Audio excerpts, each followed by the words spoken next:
2 Samuel chapter 20. Sheba rebels against David. Now a troublemaker named Sheba, son of Bichri, a Benjamite, happened to be there. He sounded the trumpet and shouted, "We have no share in David, no part in Jesse's son. Every man to his tent, Israel." So all the men of Israel deserted David to follow Sheba, son of Bichri.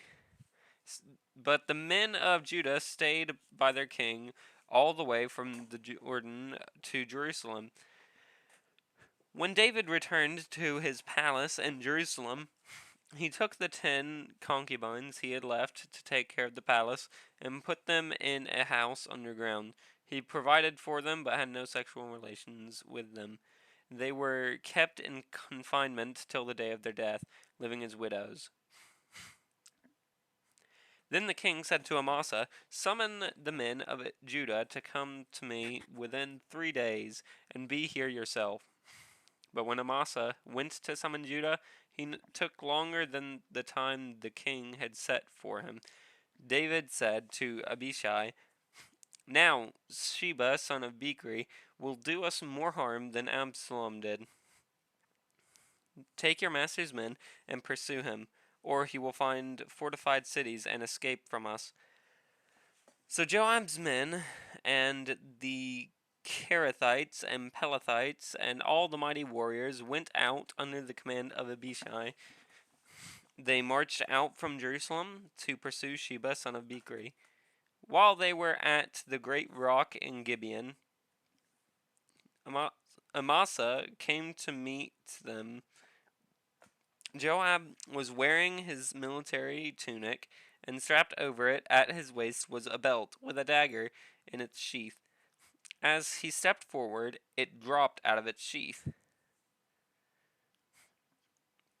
Joab said to Amasa, "How are you, my brother?" Then Joab took Amasa by the beard with his right hand to kiss him. Amasa was not on his guard against the dagger in Joab's hand, and Joab plunged it into his belly, and his intestines spilled out on the ground. Without being stabbed again, Amasa died. Then Joab and his brother Abishai pursued Sheba, son of Bichri. One of Joab's men stood beside Amasa and said, "Whoever favors Joab, and whoever is for David, let him follow Joab." Amasa lay wallowing in his blood in the middle of the road, and the man saw that all the troops came to a halt there. When he realized that everyone who came up to Amasa stopped, he dragged him from the road into a field and threw a garment over him.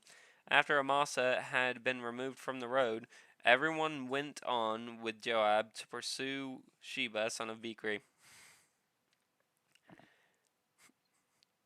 Sheba passed through all the tribes of Israel to Abel Beth Makkah and through the entire region of the Bichrites, who gathered together and followed him. All the troops with Joab came and besieged Sheba in Abel Beth Makkah. They built a siege ramp up to the city, and it stood against the outer fortifications. While they were battering the wall to bring it down, a wise woman called from the city, "Listen, listen, tell Joab to come here so I can speak to him." He went toward her, and she asked, "Are you Joab?" "I am," he answered. She said, "Listen to what your servant has to say." "I'm listening," he said. She continued, "Long ago, they used to say, 'Get your answer at Abel,' and that settled it. We are the peaceful and faithful in Israel. You are trying to destroy a city that is a mother in Israel. Why do you want to swallow up the Lord's inheritance?" "Far be it from me," Joab replied. "Far be it from me to swallow up or destroy.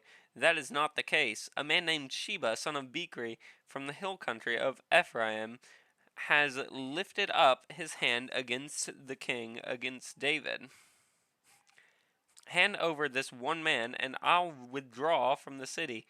The woman said to Joab, "His head will be thrown to you from the wall." Then the woman went to all the people with her wise advice, and they cut off the head of Sheba, son of Bichri, and threw it to Joab. So he sounded the trumpet, and his men dispersed from the city, each returning to his home, and Joab went back to the king in Jerusalem. Joab was over Israel's entire army. Benaniah, son of Jehoiada, was over the Kerethites and Pelethites. Adoniram was in charge of forced labor. Jehoshaphat, son of Ahilud, was recorder. Sheva was secretary. Zadok and Abiathar were priests. And Ira the Jerite was David's priest.